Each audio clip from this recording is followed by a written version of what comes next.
pulling all this center console apart. We're going to take these bolts out. We're going to do a transmission oil change. I did just do the clutch on this, so it kind of sat with the shift tower off for overnight.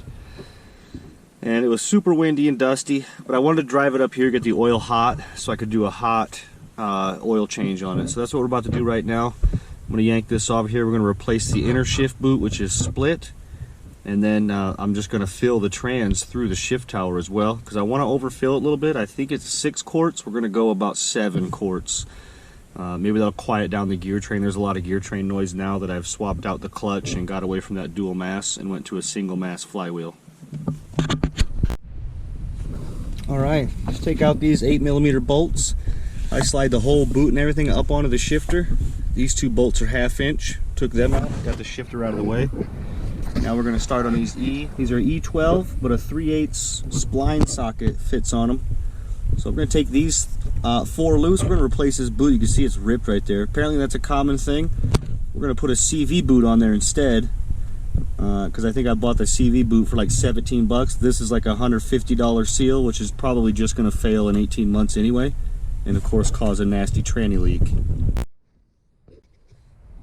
Alright, I got all 4 of those loose. We're going to go underneath now, drop the tranny oil, and then while that's draining we'll come back and we'll address this part.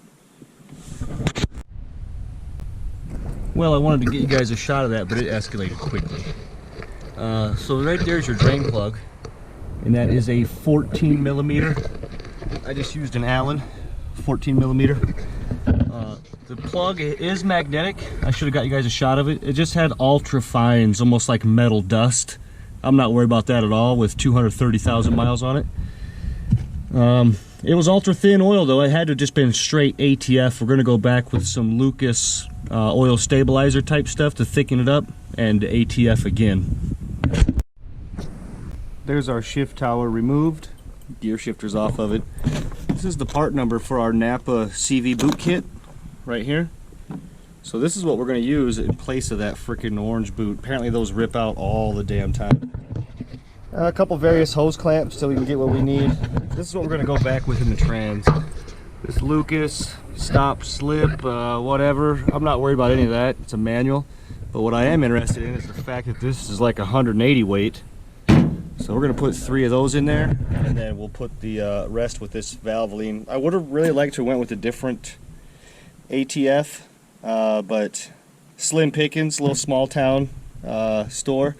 It's really slim pickings on ATF, so it was either that or power steering fluid basically.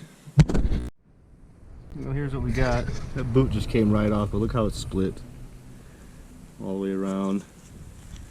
Just leaking tranny oil all down the side.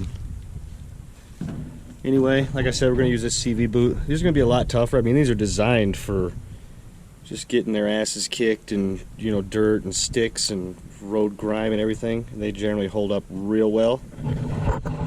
I guess we'll get this cleaned up, continue on with the reinstall, or the upgrade if you will. Any of you guys that are running a G56 transmission, I don't know about the NV45 or whatever was the one in the previous years, if it has anything like this, but definitely consider the CV axle boot. Cheap. I think this was like $160 or $140 or something. This was like $12. Why not? Here it is all done. So on this original one, I just chopped out that little center because it fit real nice and tight on here, and put it inside the CV boot, crank that one down, hose clamp. This one here, all I did was just cut off like the very first rib. Now, once again, here's the part number. Your AutoZone may have a larger selection of CV boots, and you can get the smaller one, next size down.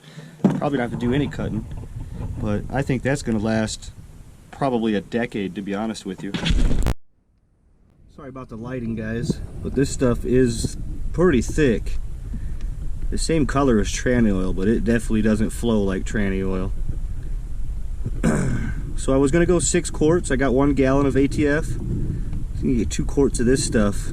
But in their tranny stuff, it only comes in like 3/4 of a quart size. So I bought 3 of them.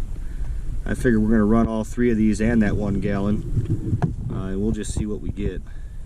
But I don't know if you guys can tell down in there, that stuff's like honey coming out. It was like kind of thin on top, but now it's thick. This one's number 2. We're just going to add all 3 of these, like I said. And that should be good. I don't know if you guys can see how thick that is, but it's pretty impressive. I've never really been a fan of running ATF in manual transmissions. I mean, I'm old school. I come from the days of like your manual transmission was filled with diff oil, and when it was wintertime, you dealt with that thing being very hard to shift.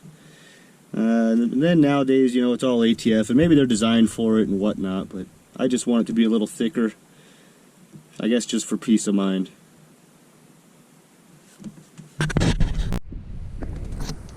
It's all back together. Took it for a little test drive. Seems to quiet the gear clash down, the gear rollover, all the gear racket from the gear train. Seems to quiet that down a little bit. I do notice like a weird sound at low idle.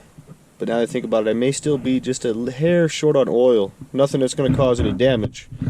But I think we'll go maybe with 2 more quarts or half quarts, whatever size them bottles are of that Lucas. But overall, I think it's good. So I'm happy with it.